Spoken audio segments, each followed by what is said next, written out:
Bonjour, ici André Lecomte, président des Hommes d'affaires du Plein d'Évangile de Québec.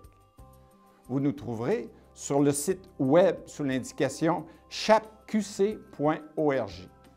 Également, chaque mois, le deuxième samedi de chaque mois, nous mettons en ligne un témoignage. Et ce témoignage, vous allez le trouver à ce moment-là sur Facebook en vous inscrivant à chapqc.tv. Et en surplus, on vous invite à vous inscrire sur YouTube à Chap Québec. Ainsi, vous pourrez avoir accès à tous les témoignages des 2 dernières années.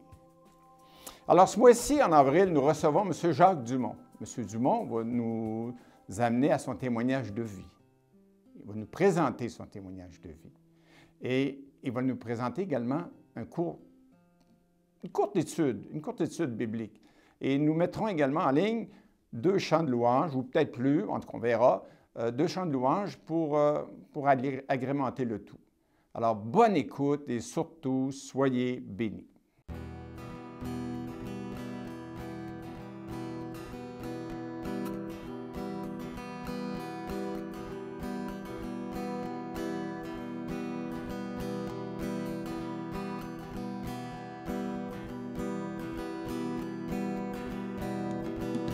Plus d'amour, plus de puissance,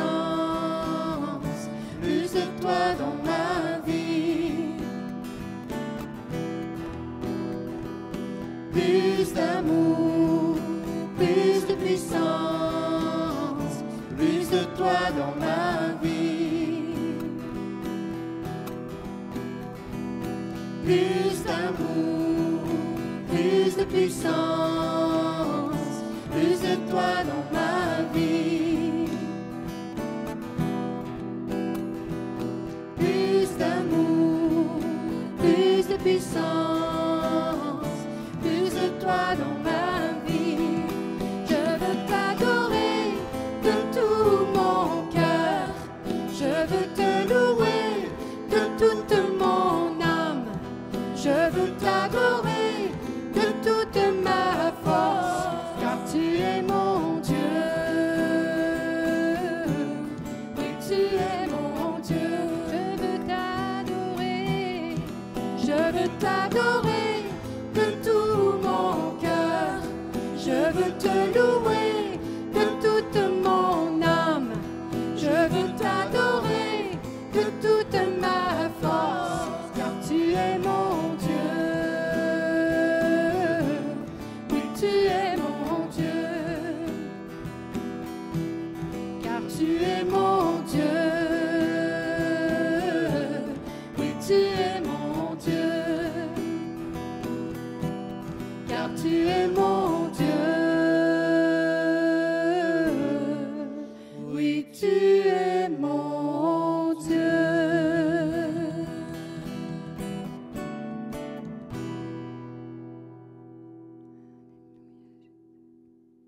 Bonjour à tous, je me présente, Jacques Dumont. Je voulais vous dire que je suis directeur des opérations à la soupe populaire du Café Rencontre du Centre-Ville. Ça fait 34 ans que la soupe populaire elle existe, fait que moi, ça fait 25 ans que je suis là. Fait qu'on donne à manger aux démunis, aux gens qui sont en difficulté. Fait que c'est un petit peu mon travail, en plus des autres tâches que j'ai à faire là, durant la journée. Puis c'est sûr que c'est mon domaine, c'est mon travail que je fais depuis 25 ans à la soupe populaire. Aujourd'hui, je voulais vous emmener en quelque part dans l'enseignement qu'on m'a demandé d'apporter. Puis j'avais vraiment à cœur une parole qui était importante dans le sens qu'il y a pas mal de gens qui vont se poser des questions par rapport à leur attitude, à leur comportement, à leur façon d'être. Puis le texte biblique que j'ai pris aujourd'hui, je l'ai pris dans Ézéchiel 36, 26, qui dit comme suit. « Je vous donnerai un cœur nouveau, je mettrai en vous un esprit nouveau, j'ôterai de votre corps le cœur de pierre et je vous donnerai un cœur de chair. » Je fais une petite parenthèse ici. Pendant que je faisais mon mot aujourd'hui, en faisant le petit enseignement, j'étais chez moi, puis je vois un CD sur la table à côté de où je travaillais. C'était un CD que la voisine avait donné à mon épouse. Puis c'était drôle parce que le titre du CD, c'était « Un cœur de pierre ». Fait que ça m'a rassuré, ça m'a fait dire que j'avais un petit clin d'œil du Seigneur, puis c'était rassurant. Pourquoi ce passage? Pourquoi je veux vous emmener ce passage-là? Je me disais toujours, comment se fait-il que je ne suis pas capable de faire le bien constamment? Comment ça se fait que c'est dur pour un être humain, une personne, d'être en train de faire le bien, être capable de le faire, mais constamment? C'est impossible. Tout le monde vous le dira. Les gens, ils peuvent nous dire même des fois que, ouais, c'est sûr, on n'est pas parfait, hein? C'est peut-être pour ça. Ou toutes sortes autres d'excuses qui diraient qu'on pourrait s'excuser que pourquoi qu'on a un cœur tortueux. Mais le cœur est tortueux. Qu'est-ce que tu veux qu'on fasse? Le cœur de l'homme est tortueux par-dessus tout. Qui est-ce qui peut qui est-ce qui peut le guérir? Qui peut le changer? C'est pas nous, puis on le sait, ça. Je fais juste prendre l'exemple quand on pense aux jeunes enfants. Juste les jeunes enfants, tu vas leur dire hey, faites pas ci, allez pas là, c'est dangereux, mettez pas votre main sur le poêle, c'est chaud. Qu'est-ce que vous pensez qui va arriver? Hein? Dites-moi ça. Qu'est-ce que vous pensez qui va arriver? On sait tout de suite, on a déjà la réponse toute faite, on sait tout de suite qu'ils vont y aller. Ils vont y aller, ils vont aller se mettre la foutue main sur le poêle, ils vont se brûler, ils vont se mettre la main dans les portes, puis on le sait qu'on leur a dit de ne pas mettre les mains dans les portes pour pas qu'ils squeezent les doigts, puis bon. Les gens, c'est comme ça. On dit ne pas faire, mais on y va. Puis ça, c'est quand même impressionnant. Tu sais, on est quand même des êtres réfléchis, des êtres intelligents. On se dit, bien pourtant, s'il me dit de ne pas y aller, il doit avoir une raison. Mais pourquoi? Pourquoi est-ce qu'on y va puis on le fait pareil? Bien, c'est l'apôtre Paul. L'apôtre Paul va nous le dire un peu. Puis l'apôtre Paul, hein, c'est pas n'importe qui. Hein? Il disait ceci dans Romains 7, le verset 14. Écoutez bien. Nous savons en effet que la loi est spirituelle. Mais moi, dit Paul, je suis charnel, vendu au péché, car je ne sais pas ce que je fais. Écoutez, là, il dit, car je ne sais pas ce que je fais. Pour ceux qui connaissent l'apôtre Paul, pour tout ce qu'il a accompli, si on connaît son histoire, on peut se demander, il dit ça, lui? Il dit, car je ne sais pas ce que je fais. Je ne fais pas ce que je veux et je fais ce que je hais. Or, si je fais ce que je ne veux pas, je reconnais par là que la loi est bonne. Et voilà. Oui, la loi est bonne. Tantôt, je parlais, c'est important de dire aux enfants que c'est dangereux de ne pas faire ci, de ne pas faire ça. C'est la loi, hein? Vole pas, fais pas. Si tu voles puis tu te fais pogner, on sait ce qui va arriver. On va faire la prison. Si on enfreint la loi, il y a une conséquence. Puis la loi, il dit qu'elle est bonne. C'est pour ça qu'elle est bonne, la loi. Il faut la mettre en application. Mais là, c'est pas juste de la loi qui nous parle. Il dit, « Et maintenant, ce n'est plus moi qui le fais, mais c'est le péché qui habite en moi. » Paul va nous décrire pourquoi il fait le mal. Pourquoi est-ce qu'il est attiré vers le mal? Il dit, c'est parce que c'est le péché qui le fait, qui est en moi. Il dit, ce qui est bon, je le sais, n'habite pas en moi. Hey, c'est fort, ça. Il sait, Paul, il sait qu'il y a ce qu'il y a de bon, ça n'habite pas en lui. On veut faire le bien, mais on fait le mal. C'est ça que l'apôtre Paul veut nous dire. Le bien que je veux faire, je ne suis pas capable de le faire. Et je ne suis pas capable de le faire. Puis il dit, c'est-à-dire dans ma chair. Il dit, j'ai la volonté, mais non le pouvoir de faire le bien. Car je ne fais pas le bien que je veux et je fais le mal que je ne veux pas. Ce que je viens de dire, justement. Il n'était pas capable de faire le bien. Mais il faisait le mal qu'il ne voulait pas aussi. C'est le péché qui habite en moi, dira Paul. Je trouve donc en moi cette loi. Quand je veux faire le bien, le mal est attaché à moi. Car je prends plaisir à la loi de Dieu selon l'homme intérieur, mais je vois dans mes membres une autre loi qui lutte contre la loi de mon entendement et qui me rend captif de la loi du péché et qui est dans mes membres. Tu sais, Paul, il dit, il veut tout faire le bien, mais quand il se regarde aller, son corps tout entier, ça ne fonctionne pas. Ça ne fonctionne pas. Puis on pourrait dire, ouais, mais c'est quoi la solution? C'est quoi la solution pour pour être capable de faire le bien, puis de ne pas faire le mal, puis de bien gérer ma vie, puis au plus le moins d'être pas pire, comme on dit. Mais non, il dit, je vous dis que c'est la solution, c'est ce qui nous amène à dire par rapport au virus. Je voudrais mettre en contexte. On parle d'un virus aujourd'hui qui est le coronavirus. Puis on sait ce que ça fait aujourd'hui. Nous vivons présentement à l'échelle planétaire. C'est quand même assez grave, là, c'est gros. C'est vraiment énorme pour les gens. On n'a jamais vécu ça, nous, de ce siècle. Fait que c'est normal que les gens aient peur et qu'il y ait des craintes. On ne connaît pas tout, mais on sait que les autorités cherchent un vaccin pour comment enrayer ce virus. C'est ça qu'ils font, là, les médecins et les grands de ce monde. Ils ont trouvé quelque chose qui n'est pas certain encore, mais habituellement, ils devraient être capables de le trouver. On regarde par le passé, ils ont quand même trouvé des grosses découvertes là, avec les maladies qu'il y a eu par le passé, là, la grippe aviaire, la grippe espagnole, puis nommez-les, Il y en a eu pas mal. Puis aujourd'hui, si on regarde en arrière, bien, on est tous à l'abri de ça à cause des vaccins et à cause de la médecine.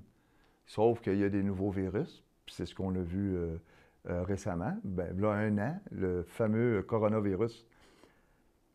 Habituellement, ils peuvent trouver la solution. Ils ne l'ont pas trouvé encore, mais ça me semble dire, quand on regarde les médias, qu'ils l'ont trouvé.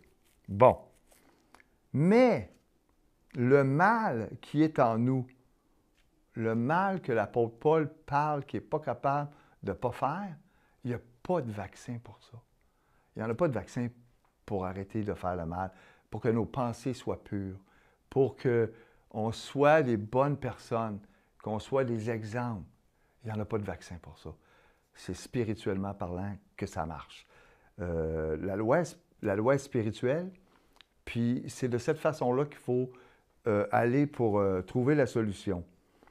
Puis je vous dirais que le vaccin qui a été trouvé pour le mal intérieur, le mal qu'on fait, puis ce qu'on n'est pas capable de contrôler, le seul antidote pour ça, le vaccin qu'on a trouvé, nous, qui avons la foi, parce que moi, ça fait quand même, je vous dirais, 30 ans que j'ai la foi, que j'ai fait un pas pour le Seigneur Jésus, que j'ai compris mon état. Et c'est ce qui a fait que j'ai pris ce vaccin-là, qui est l'antidote. Puis le seul antidote dans lequel où je peux être purifié et lavé et sanctifié de mes fautes. Parce que ça dit dans 1 Jean 1,9, je vais vous le lire textuellement, il dit « Si nous confessons nos péchés, il est fidèle et juste pour nous les pardonner et nous purifier de toute iniquité. » C'est le sang de Jésus seul qui peut laver, qui peut enlever, qui peut ôter, qui peut nettoyer, qui peut blanchir, qui peut enlever tout. C'est juste le sang de Jésus-Christ qui purifie de tout mal. Donc, le passage aujourd'hui que Ézéchiel nous disait, comment qu'on peut avoir un cœur nouveau? Comment est-ce que moi, je peux arrêter de faire le mal? Bien, c'est de demander au Seigneur. C'est ça que sa parole nous dit. Demandez et vous recevrez. Hein? Frapperez et je vous ouvrirai. Puis si on lui demande, il va répondre. Puis ce qu'il va répondre, il va te donner l'antidote. C'est Jésus-Christ qui est mort à la croix. Son sang a coulé pour nos fautes. À cause de ça, on est pardonné. Wow! Puis c'est gratuit. C'est gratuit. Moi, à toutes les fois que je lis ma parole puis que je pense à comment que j'agis, parce que oui, souvent, je fais des gaffes puis mes pensées ne sont pas toujours contrôlées, parce que oui, on n'est pas parfait, mais Seigneur, il veut nous changer puis il veut nous transformer. Puis c'est à cause de son sang seul qu'on peut être purifié, lavé, pardonné. Fait que moi, je crois ça. Puis la Bible nous le dit, c'est la vérité. Puis c'était mon petit message d'aujourd'hui que je voulais vous apporter simplement. Puis c'était une première ou une deuxième que je faisais, mais merci Seigneur, puis bonne continuité. Bye.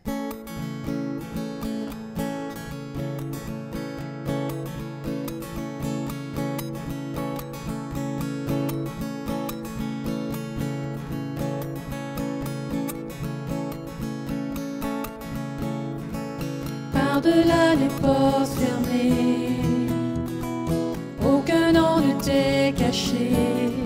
Tu es là et tu vois les larmes versées. Tu entends les cris du cœur, tu sondes ses profondeurs.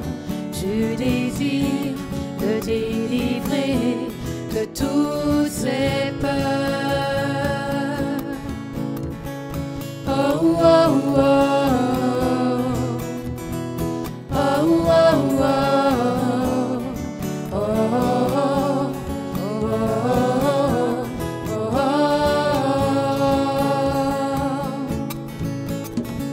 Qui enseignera tes voies, qui se tiendra devant toi, qui ira, qui dira l'amour de Dieu, qui fera connaître ton cœur à ceux qui n'ont jamais vu ni entendu parler de toi, le seul Sauveur. Nous voyons ta main puissante étendue sur les nations, puis nous voulons d'un même cœur répondre à cet appel d'une génération qui se lève pour proclamer ta parole. Oui, en ton nom, les murailles tombent, les vies sont transformées. Nous voyons le cœur du Père révélé au plus grand nombre, et nous voyons les opprimés secourus en lui. Jésus-Christ est annoncé, et ce vent de guérison élève son nom, élève son nom, élève son nom.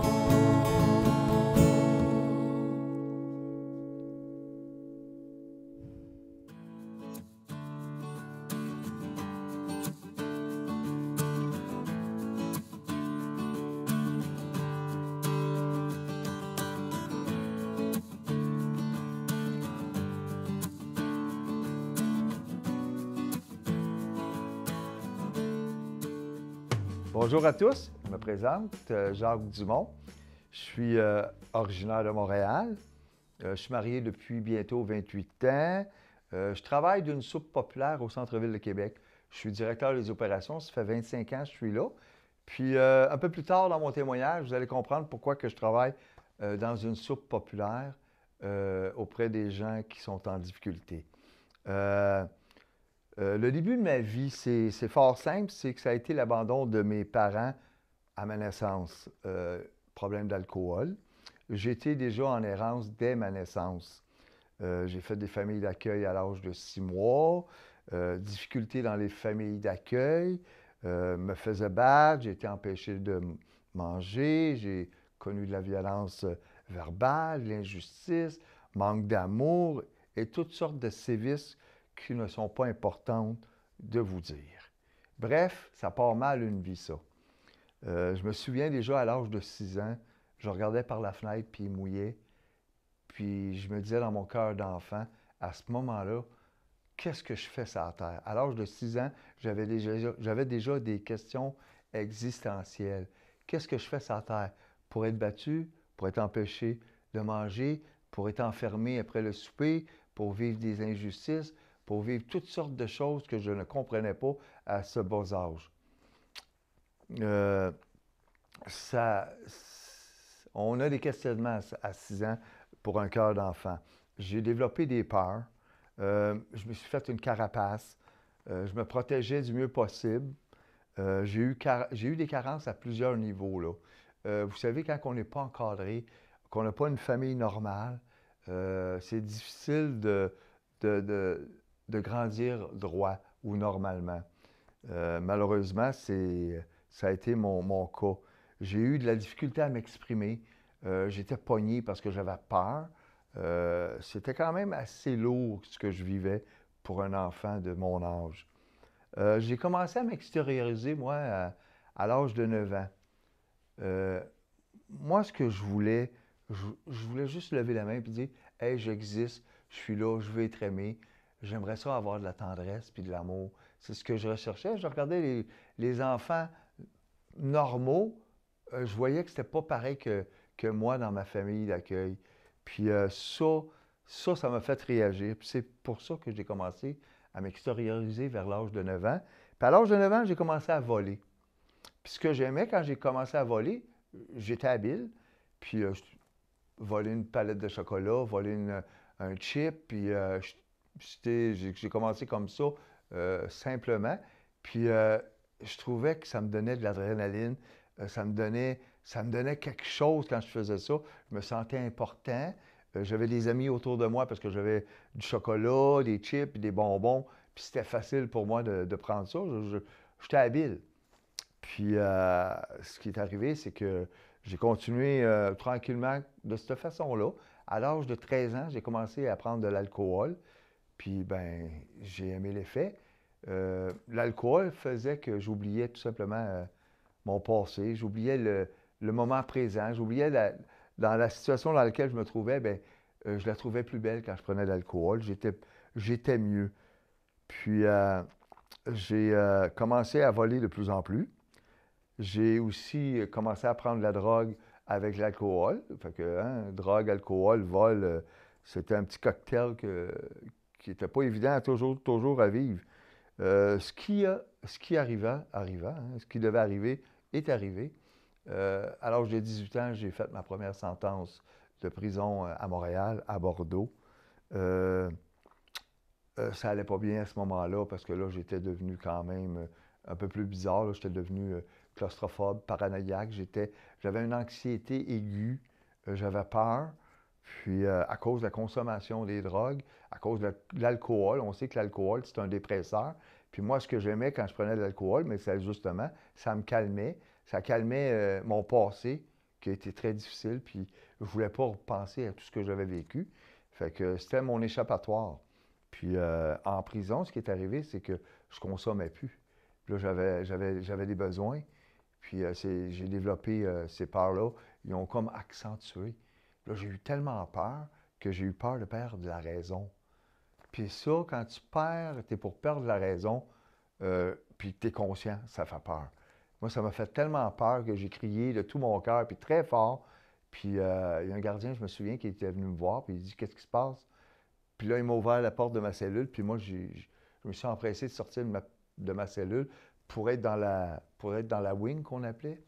Puis j'ai pu respirer, puis reprendre mon souffle, parce que là, j'étais en train de virer fou, j'étais en train de mourir dans le fond de ma cellule. Et là, le gardien m'a regardé, il dit « Ben là, M. Dumont, vous êtes en prison, il faut rentrer en cellule. » Fait que j'ai rentré en cellule avec toute la misère du monde, j'entrevoyais là, les crises, puis des crises de panique, puis d'anxiété. Je suis rentré dans la cellule, puis je me suis souvenu d'une chose. J'avais une de mes belles-sœurs qui me voyait aller, puis elle me voyait que j'étais malheureux. Puis elle voyait que j'avais de la difficulté avec ma vie. Puis elle me disait tout le temps, parce que c'est une fille qui avait la foi. Puis elle m'avait dit, genre, pourquoi tu ne demandes pas à Dieu? Ben, dis donc à Dieu puis qu'il ne t'aide pas, puis que lui, il te surprendrait pas pour t'aider dans ton problème. Mais moi, là, le bon Dieu puis Jésus, là, va te promener avec ça, je ne voulais rien savoir de ça. Mais en prison, je me suis souvenu de ces paroles-là. Je me suis souvenu aussi, bien, ce que je faisais, c'était pas correct. Tu sais, moi, je volais dans les maisons, je volais tout partout. J'étais un kleptomane, j'étais un menteur, j'avais toutes les vices, malheureusement, parce que j'avais pas l'encadrement. Puis, je n'étais pas dirigé. Fait que, ben, dans mon cœur, quand j'étais dans le fond de ma cellule, je savais que ça, c'était pas correct de faire ça. Mais je savais aussi que je n'étais pas capable de ne pas le faire parce que j'avais comme besoin de me droguer puis de prendre l'alcool. J'avais besoin de voler. Puis c'est un cercle vicieux. Mais j'ai fait quelque chose de surprenant. Puis j'ai fait quelque chose que la plupart des gens en détresse feraient. Moi, j'ai plié les genoux. J'ai plié les genoux, puis j'ai crié, puis j'ai prié. Moi, c'est ça qui a été l'élément déclencheur. J'ai plié les genoux, j'ai crié à Dieu. Puis aujourd'hui, bien, c'est sûr que là, vous voyez un homme différent, mais on va continuer dans le témoignage. Vous allez comprendre de plus en plus la transformation qui s'est faite. Après ma prière, dans la nuit, après mes peurs, mes craintes, je n'ai pas été capable là, d'être en paix. J'étais très mouvementé, tout ça. Je n'avais pas dormi de la nuit. Le lendemain matin, 2 gardiens viennent me voir puis me disent « Monsieur Dumont, vous êtes libéré. » J'en revenais pas. J'ai dit « Ben voyons donc. » J'ai dit « Qu'est-ce qui se passe? » Ben, c'est drôle, dans mon cœur, à ce moment-là, j'ai su que Dieu intervenait pour moi. Puis moi, dans ma prière, à ce moment-là, j'avais dit que j'irais m'outiller d'un centre de réhabilitation qui s'appelle Défi Jeunesse à l'Aude-Binaire. J'ai fait une thérapie de 19 mois en tout, là. J'étais rebelle, puis ils ont rallongé un petit peu ma thérapie. Vous comprendrez que, bon, c'est ça, j'en avais besoin. Mais, c'est ça, j'ai fait ma thérapie, j'ai été m'outiller. Puis où ce que j'ai été, c'était basé sur la foi, sur les valeurs chrétiennes, sur l'amour inconditionnel de Dieu. Moi, je connaissais rien là-dedans. Je ne connaissais pas l'amour du Père. Je ne connaissais pas le sacrifice que Jésus avait fait pour moi. Je ne connaissais rien. Mais je me suis laissé transformer. J'avais tellement soif de me libérer de ces choses-là. J'avais tellement soif d'être aimé, mais d'être normal comme tout le monde, travailler, me lever le matin, tout ça. C'était pas ma vie, ça. Puis, ce qui est arrivé là-bas, ben, après ma thérapie, j'ai pu développer je vous dirais, là, des bons comportements. J'ai été délivré de la drogue, j'ai été délivré de l'alcool, j'ai été délivré de mes vols. Je ne suis plus un criminel aujourd'hui, je n'ai plus aucun dossier qui va ternir ma réputation. Je suis un homme nouveau. C'est ce que j'ai appris. Un homme nouveau, quand on regarde l'Évangile, ça dit dans Corinthiens 2, 5, 17, c'est Paul qui va dire ça. Si quelqu'un est en Jésus-Christ, il est une nouvelle créature. Les choses anciennes sont passées. Puis il dit, toutes choses sont devenues nouvelles. Qu'est-ce que vous pensez que j'ai fait? Pourquoi j'ai fait ça? Parce que je voulais justement me débarrasser de ce passé-là. Puis Dieu me disait dans mon cœur, regarde, si là, tu viens à moi comme tu es, là, ben, tu vas les avoir, ces choses-là. Ton passé va être passé, puis tu vas être une nouvelle créature. Tu ne te condamneras plus, parce qu'il n'y a pas de condamnation pour ceux qui sont en Jésus. Puis là, de plus en plus que je lisais ma Bible, de plus en plus que je mettais la parole de Dieu en pratique, ma vie, elle se transformait. Elle se transformait. Je suis devenu, par la force des choses, comment je dirais ça, un aidant naturel. Mon talent que Dieu a donné, parce qu'à un moment donné, on se dit, ouais, mais la vie, c'est bien beau, tu as la foi, puis qu'est-ce qui va avec, qu'est-ce qui vient avec? Ben, c'est de faire confiance, c'est ça la foi. Puis, moi, je dis souvent aux gens que je rencontre, le bonheur, ça existe, puis on a le droit d'être heureux. Puis Dieu, il nous le confirme encore par ses promesses, que quand il dit que c'est des projets de bonheur qu'il a formés pour nos vies, c'est parce que ce n'est pas des projets de malheur. Il veut qu'on ait un avenir, puis il veut qu'on soit heureux. Moi, aujourd'hui, je veux vous dire que j'ai trouvé mon identité, puis j'ai trouvé ma voie. C'est sûr que c'est pas parfait, ma vie. Je ne suis pas parfait non plus. Par contre, je sais qu'il y a quelqu'un qui est avec moi tous les jours de ma vie, qui prend soin de moi, puis qui me pardonne mes fautes.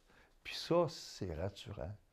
Puis ça, c'est gratuit. C'est ce que j'ai vécu depuis que je suis parti, que je suis sorti de prison, depuis que Dieu a ouvert les portes de ma cellule, je suis devenu un autre homme. Je suis complètement transformé. Bon, aujourd'hui, ce que je fais, bien, ça fait 25 ans de cela, j'ai été m'impliquer à la soupe populaire au centre-ville, qui s'appelle le Café Rencontre. C'est un organisme qui est reconnu quand même par les 3 paliers gouvernementaux, ainsi que tous les organismes et centrales qui sont réunis avec nous. Le Café Rencontre, on peut dire que c'est une lumière, un phare dans le centre-ville. Pourquoi? Parce que l'espoir est aussi au menu, puis les valeurs chrétiennes sont véhiculées. Je me souviens quand le directeur Michel Godin m'avait approché, il m'avait demandé « Jacques, tu ne veux pas venir travailler ici à la soupe populaire? » C'est sûr que je travaillais à ce moment-là, j'avais un travail, j'étais technicien spécialisé, j'émaillais des baignoires pour un patron, puis j'ai très, très aimé mon métier, puis ça me valorisait. Mais lorsqu'il m'a dit le salaire pour mon implication à la soupe populaire, c'était sûr, c'était pas pareil. c'était beaucoup moins. Puis c'est ça qui m'a fait hésiter un petit peu d'aller travailler à la soupe populaire. Bon, finalement, de fil en aiguille, j'ai demandé au Seigneur, comme que je fais à toutes les fois que j'ai des décisions, des grosses décisions à prendre. J'ai cherché sa face, puis j'ai eu une réponse de sa part. Il m'a tout simplement dit que celui qui voulait s'enrichir, j'avais la nourriture et le vêtement, puis celui qui voulait s'enrichir, ben, il pouvait s'embarquer dans des pièges pernicieux, puis il pouvait perdre un petit peu le chemin à lequel j'étais appelé. Bien, moi, dans mon cœur, ça l'a frappé. Puis j'avais la certitude que je devais aller à la soupe populaire, malgré que je refusais un salaire de 60 000 par année, malgré que j'avais des portes ouvertes chez PepsiCo. J'avais des opportunités tout d'un coup quand j'ai dit oui pour la soupe populaire. Mais j'ai pris la soupe populaire. Pourquoi? Parce que j'ai de l'empathie, je suis un aidant naturel, j'ai vécu de la souffrance, je sais c'est quoi d'être abandonné, je sais c'est quoi de souffrir, je sais c'est quoi de ne pas manger, d'être couché dans la rue. Puis à la soupe populaire, on a beaucoup de ces gens-là. C'est des gens fragilisés, des gens psychiatrisés, des gens avec toutes sortes de difficultés, mais des gens aimables, des gens qui ont besoin, eux aussi, de temps d'amour, puis de temps de compréhension, puis d'écoute. Puis là, ben, c'est ce que je fais depuis 25 ans à la soupe populaire. C'est sûr que j'ai eu des volets, des périodes depuis que j'ai commencé. J'ai eu un cheminement. Je me souviens quand j'avais commencé, là, j'arrivais là, je me pétais un peu les bretelles. Moi, j'ai la solution. Moi, les sortir de la rue, moi, leur dire c'est quoi il faut faire. Puis ce que je me suis aperçu, c'est que j'étais dans le champ, j'avais des murs de préjugés très élevés, puis que j'étais orgueilleux, puis bon, je pensais d'avoir bien les atouts, mais malheureusement, j'étais dans le champ. Mais Dieu est bon, Dieu est patient, Dieu est fidèle. Il a été capable d'être patient avec moi, puis de me donner ma chance. Puis, c'est sûr, j'ai eu un directeur formidable en Michel Godin. Pour ceux qui connaissent ce pasteur-là, c'est lui qui m'a montré un peu comment travailler d'une soupe populaire, puis comment aimer les gens tels qu'ils sont. Puis il me disait tout le temps, Jacques, l'amour, ça couvre une multitude de fautes. L'amour, ça condamne pas. L'amour, c'est pas envieux, ça cherche pas son intérêt. L'amour, c'est pour les autres. Il faut leur donner l'amour qu'on a reçu. Fait que, il me donnait toujours des petites pistes de même. Il jugeait jamais. J'ai jamais entendu cet homme-là parler mal d'un autre. C'est simple. J'ai eu des gens autour de moi, dont Michel, mon beau-frère Ronald Lucier, je pourrais dire la même chose, même mon ancien patron, Dean Schlichter, qui avait la foi. Fait que j'ai été quand même bien entouré.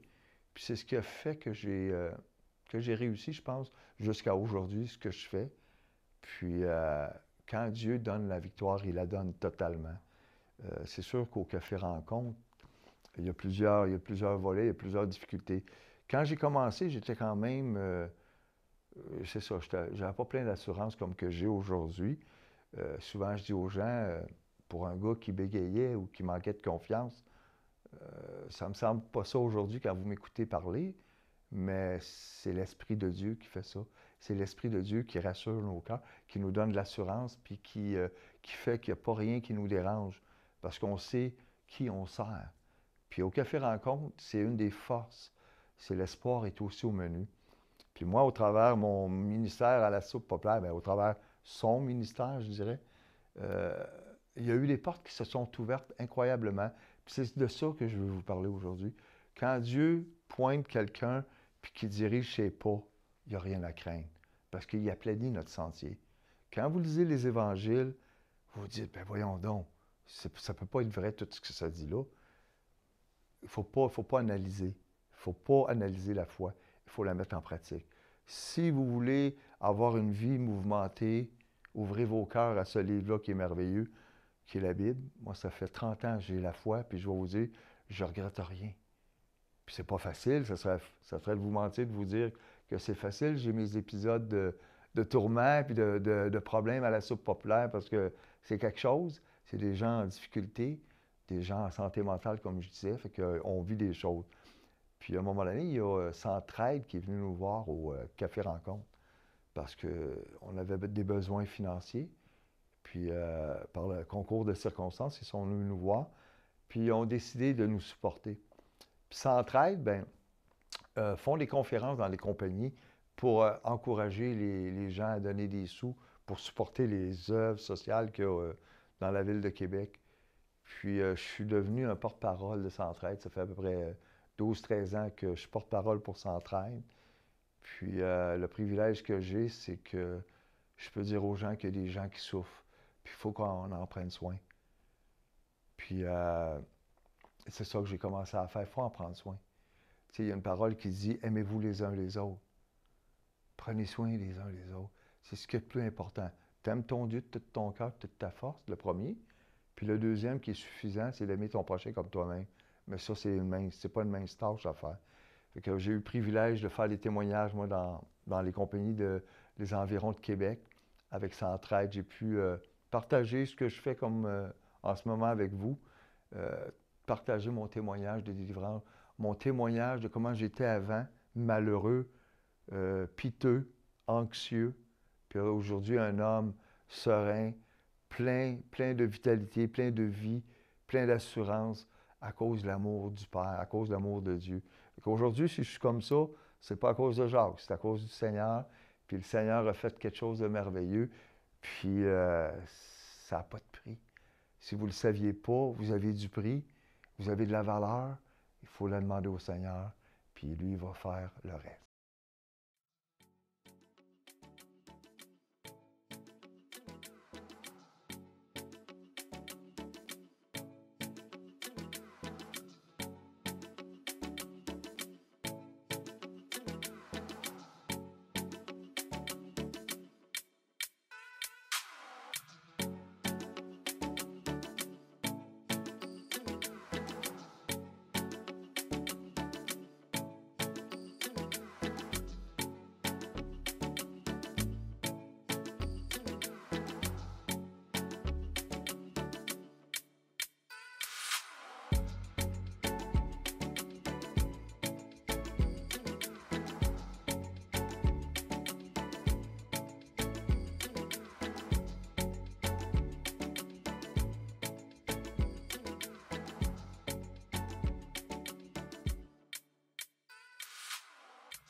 Centraide Chaudière-Appalaches qui supporte au-delà de 210 organismes dans la région de Québec, nous supporte aussi au Café Rencontre depuis plusieurs années.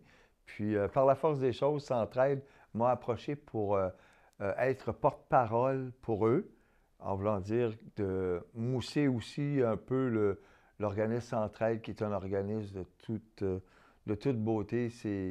Ils supportent les organismes qui en arrachent, parce qu'un organisme, on le sait, ça n'a pas d'argent, puis on est toujours pris pour faire des campagnes de financement d'un bord puis de l'autre. Puis je vous dirais que j'ai fait peut-être 20 ans de campagne de financement dans les centres commerciaux. Ça prend de l'énergie, ça prend de la logistique, puis je peux vous dire aussi, c'est tannant de quêter les gens, là. Tu sais, toujours les solliciter. C'est sûr que c'est une bonne cause, une soupe populaire, oui. On donne à manger, oui, c'est le côté, c'est bien, c'est correct. Mais quand ça fait 20 ans que vous faites les centres d'achat, les métros, les GA, puis tout ce qui va avec, les gens, à un moment donné, se tannent. Puis c'est pas juste le Café Rencontre. Tu avais toutes sortes d'organismes que je nomme pas, que vous connaissez d'ailleurs. Fait que bon, mais ça a fait un temps. Puis après 20 ans de campagne de financement, quand Centraide nous avait approchés pour nous supporter, puis qui m'ont demandé si je voulais faire des conférences puis des témoignages, ben j'en avais parlé avec mon directeur, puis c'est sûr qu'il me laissait aller facilement parce que ça nous donnait des sous. Tu sais, on avait comme un apport à leur donner aussi à Centraide parce que c'est avec tous les sous qu'ils nous ont donnés, c'est incroyable. Si le Café Rencontre est devenu ce qu'il est aujourd'hui, il y a une bonne partie, c'est à cause de Centraide. Puis on en est reconnaissant, puis on le dit aujourd'hui, là, mais c'est ça. Je suis devenu porte-parole pour eux autres. J'ai commencé à faire des témoignages, puis des conférences pour sensibiliser les gens qui travaillent, qui sont dans des gros bureaux, qui font des gros salaires, qui sont en santé, qui ont de l'abondance. J'ai commencé à leur parler et à faire le tour de la ville de Québec à ce niveau-là par l'entremise de Centraide. chez Hydro-Québec, je pouvais être chez Bell Canada, chez Revenu Québec, Revenu Canada. J'ai fait pas mal tous les paliers gouvernementaux, à part les compagnies, où ce que j'ai parlé de Centraide, ce que faisait Centraide pour les organismes, puis ce que ça nous donnait, nous, ça enlevait un petit peu le fardeau du financement, de toujours avoir des craintes pour aller chercher de l'argent, puis que le budget arrive, puis toutes ces choses-là. C'est pour ça que je m'étais donné entièrement à la cause de Centraide. Puis je vous dirais que pendant que je faisais mes témoignages, pendant que je faisais les conférences, il y a des choses extraordinaires qui se sont passées, là. J'ai des femmes qui sont venues me voir en pleurant, puis ils me partageaient que leurs enfants avaient des problèmes de drogue et d'alcool, qui avaient eu à peu près les mêmes problèmes que j'avais eus ou d'autres similaires, puis venir me demander conseil, puis moi j'étais là, puis j'étais un petit peu désabusé à ce niveau-là, dans le sens que moi j'allais juste faire une conférence puis un témoignage, mais mon cœur était touché de voir la souffrance même au niveau des gens qui sont riches, puis qu'on croit que tout va bien à la maison, puis qu'il y a des gens qui viennent après ta conférence puis ton témoignage te partager qu'ils sont en instance de divorce, que ça va mal, qu'est-ce que je dois faire, mes enfants, qui va s'en occuper, puis toutes sortes de questions, mais j'ai vu tellement de belles choses arriver. C'est des miracles qui se sont produits. J'ai des gens qui me demandaient de prier pour eux. Puis c'est pas nous là, qui faisons le miracle, c'est vraiment le Seigneur. Mais Dieu nous utilise pour assurer ces gens-là. Parce que nous, on a quelque chose, on a un trésor à l'intérieur que les gens voient. Puis c'est quelque chose qui n'est pas donné à tout le monde s'il ne l'accepte pas. Puis quand tu l'acceptes, ben, tu peux être utilisé à ce niveau-là. Puis moi, ben, quand je parlais avec ces gens-là, puis que j'en étais même dépassé de voir les besoins, ben, je continuais juste pour ça. Juste pour dire, ben, pour répondre à un besoin. Pas juste les gens de la soupe populaire, puis pas juste ceux qui ont des problèmes en psychiatrie ou qui ont des problèmes de logement, qui ont des problèmes de consommation, qui ont toutes sortes d'esclavage. C'est pas juste dans le milieu de la soupe populaire qu'on retrouve ça, dans toutes les sphères de la société.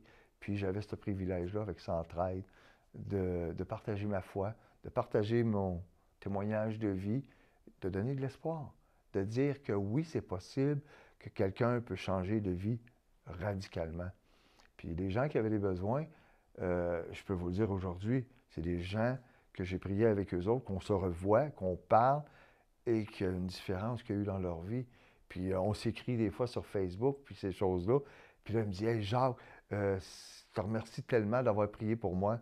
Ça ne m'a rien donné de plus. C'est juste que, c'est quoi? C'est tellement bénissant que de faire ces gestes-là. » Fait que, puis c'est de revoir le fruit après.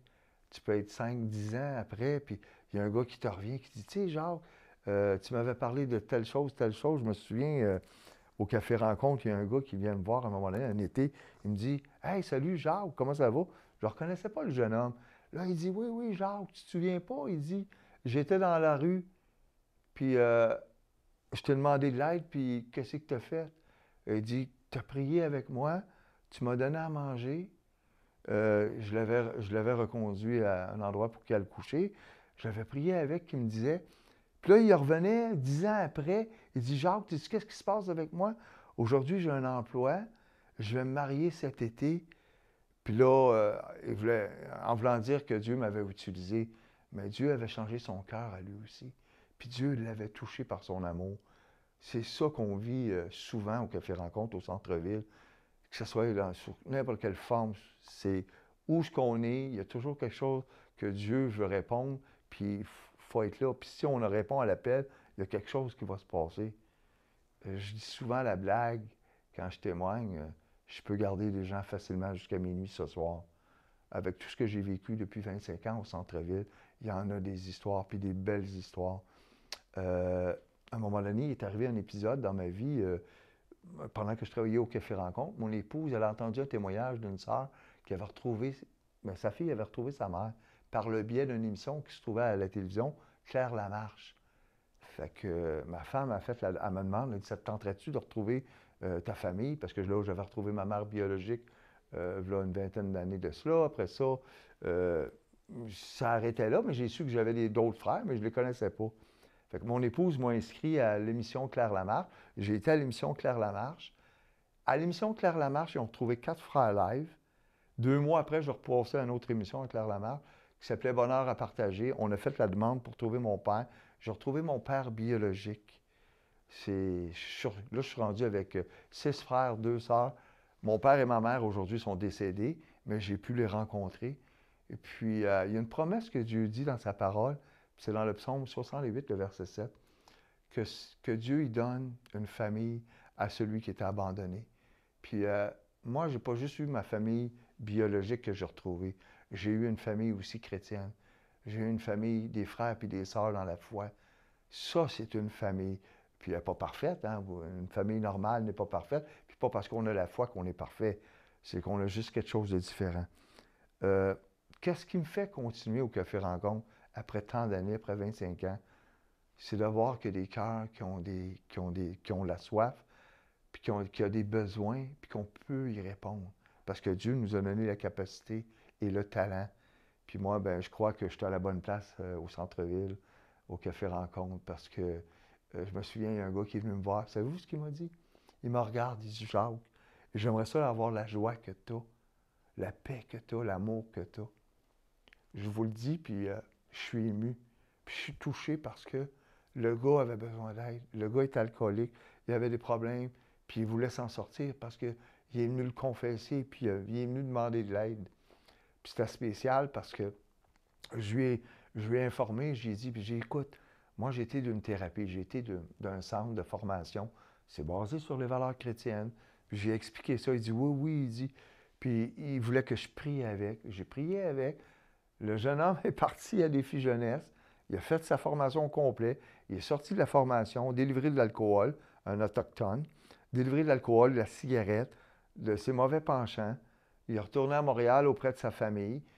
Puis, c'est pas parfait dans sa vie, mais il sait que Dieu l'aime. Ça, c'est ce qui est le plus important. À un moment donné, j'allais dans les prisons. À un moment donné, j'allais rendre de la visite à des gens en prison. Puis, il y a un gars qui m'avait appelé puis il voulait que j'aille le visiter en prison à Orsainville. Puis le gars, il me dit, j'aimerais ça te voir, Jacques. J'ai été le voir en prison. Puis il m'a dit à peu près ce que l'autre m'avait dit. Il dit, hey, j'aimerais ça avoir ce que tu as, Jacques. Je voudrais que tu m'aides pour que je puisse. J'ai dit, écoute, tu veux t'en sortir? Ben, j'ai dit, moi, j'ai une solution pour toi. J'ai dit, ben, on va prier. Puis c'est sûr que tu as besoin d'outils, tu as besoin de t'équiper. J'ai dit, moi, j'ai été à Défi Jeunesse. J'ai été dans un centre de réhabilitation. J'ai été outillé avant, me solidifier. Puis après ça, je suis sorti, puis j'ai pris mon envol. Puis à ma grande surprise, ce gars-là a été à Défi Jeunesse. Je l'ai retrouvé 1 an et demi après. Il m'a rappelé, il dit, Jacques, j'ai fait ma formation, parce que j'allais le voir de temps en temps à Défi Jeunesse. Puis là, il avait fini, il était content. Puis la même année, il a fait le marathon des 2 rives. Il a suivi un cours de cuisine. Et puis, il a pris son envol aussi. Fait que, vous comprendrez pourquoi que je suis à la soupe populaire. C'est à cause de ces clins d'œil-là de la vie que je vois pas souvent ou tous les jours, mais il en arrive des miracles, puis il en arrive des transformations de vie brisées qui sont restaurées à cause qu'ils ont juste dit oui à l'appel, puis dire oui au Seigneur, puis dire oui à Jésus. Parce que c'est Jésus, dans le fond, qui guérit les cœurs brisés. C'est Jésus qui transforme. C'est Jésus qui donne de l'espoir, de l'espérance. C'est seulement Jésus. Puis les gens vont nous dire, oui, ben c'est ça. Oui, c'est ta béquille, toi, ça, Jacques, tout ça. Non, c'est pas une béquille, c'est plus que ça. C'est ma vie éternelle. C'est mon espérance qu'après la mort, moi, quand je vais mourir, là, je sais où est-ce que je vais demain. J'ai cette assurance-là parce que ça dit que celui qui a la vie, celui qui a Jésus a la vie éternelle. Celui qui n'a pas le Fils ne l'a pas. Fait que moi, je préfère avoir la vie éternelle. Puis en plus de ça, c'est gratuit. Puis en plus de ça, je n'ai pas besoin d'être beau. Je n'ai pas besoin de faire des œuvres parce que c'est par la grâce qu'on est sauvé. Fait que c'est tellement bénissant de faire ce qu'on fait puis d'être capable de partager notre foi à des gens qui n'ont pas d'espérance. On veut faire la différence dans ce monde indifférent. Les gens ont besoin d'entendre l'amour de Dieu. Et c'est ce qui fait la différence. Ça fait peur pour certaines personnes qui sont religieuses, pour des gens qui ne connaissent pas Dieu, parce que Ça fait partie courante de ma vie, des discussions par rapport à l'amour de Dieu. C'est ma vie. C'est certain que je ne retourne plus dans un bar pour boire, j'ai plus besoin d'alcool, j'ai plus besoin de drogue. L'Esprit Saint fait la job en masse, je vous le dirais. Peut-être en terminant, ce qui est le plus important, c'est de connaître son identité. C'est de connaître pourquoi on est sur la terre, pourquoi est-ce qu'on vit. C'est quoi le but de la vie? Si on n'a pas cette espérance-là, je vous le dis tout de suite, vous êtes aussi bien de ne pas vivre, ça ne sert de rien. L'apôtre Paul disait la même chose. Si Christ est ressuscité en vain, ça ne vaut rien que je continue. Mais Jésus n'est pas ressuscité en vain. Puis ça donne bien, pendant que je fais mon témoignage, Pâques arrive. Ouais, on sait Pâques, c'est la mort de Jésus et sa résurrection. Et c'est la puissance de Dieu qu'on voit là. C'est la puissance de Dieu. On voit la mort de Jésus, mais la différence avec Jésus, puis tous les prophètes qu'on a pu entendre dans le monde, toutes les religions, tout ça, la seule différence avec le Fils de Dieu, c'est que lui, il est ressuscité entre les morts. Il est ressuscité entre les morts parce que la mort n'a pas été capable de le garder. Puis 3 jours après, on sait c'est quoi ce qui s'est passé. Il est ressuscité. Puis c'est ça qui communique aujourd'hui encore. C'est la communication de sa résurrection. C'est ce qui nous donne l'espérance, puis qui nous donne la vie. Puis la vie en abondance en plus. Fait que moi, je comprends des fois, je comprends pas les gens de ne pas pouvoir accepter un si grand salut que celui-là, là. Tu sais, que de dire que Dieu nous aime, puis qu'est-ce qu'il veut? C'est qu'il veut qu'on soit heureux, il veut nous pardonner, il veut laver notre passé, il veut faire de nous une nouvelle créature. Ça, c'est merveilleux. Puis c'est ce que je vis à tous les jours au Café Rencontre, à la Soupe Populaire. Fait que je suis un homme qui est béni aujourd'hui. C'est certain que j'ai un travail exceptionnel. Puis je pense que je ne pourrais pas lâcher ce travail-là. Il m'apporte tellement. C'est tellement bon d'aimer les gens. Les gens ont tellement besoin de se faire aimer, vous saviez. C'est ça qui est le plus important dans une vie. C'est prendre soin des gens, prendre soin des autres. Puis ça, là, c'est pas ça que je faisais avant. Vous demanderez à n'importe quel polytoxicomane. C'est tout nous, puis on est tout égocentrique, égoïste. C'est notre petit moi qui compte, le je. Mais quand tu comprends que tu dois délaisser le je, puis tu dois aller vers les autres, c'est là que ça se passe. Et c'est pour ça que je suis devenu l'homme que je suis aujourd'hui. Un homme qui est épanoui, un homme qui est heureux. Puis ça fait plaisir de vous dire merci de votre attention aujourd'hui. Puis je vous souhaite une agréable fin de journée. Voilà. Merci beaucoup.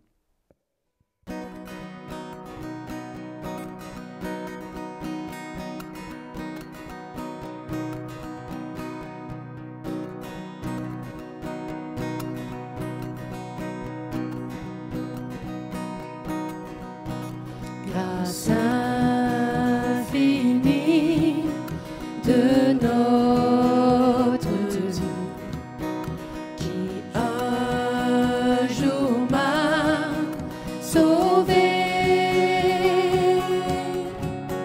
J'allais de lieu en lieu quand il m'a retrouvé.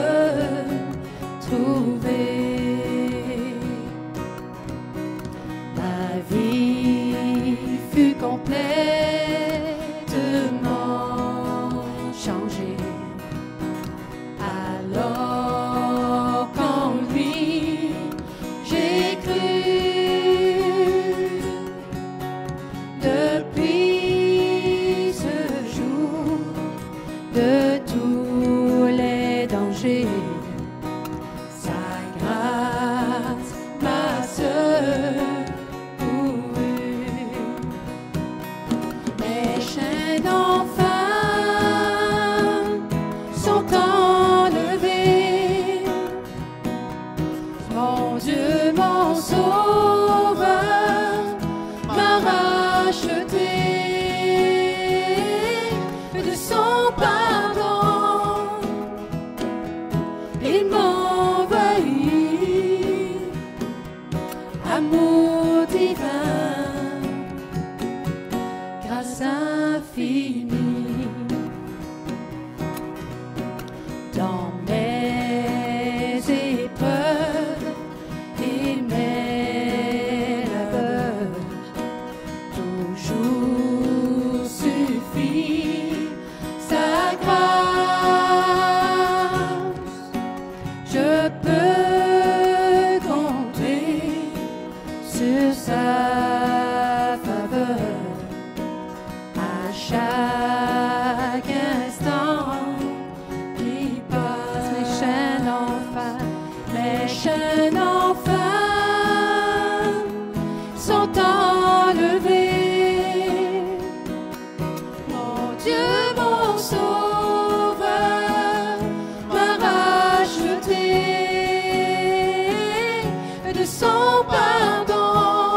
amour divin,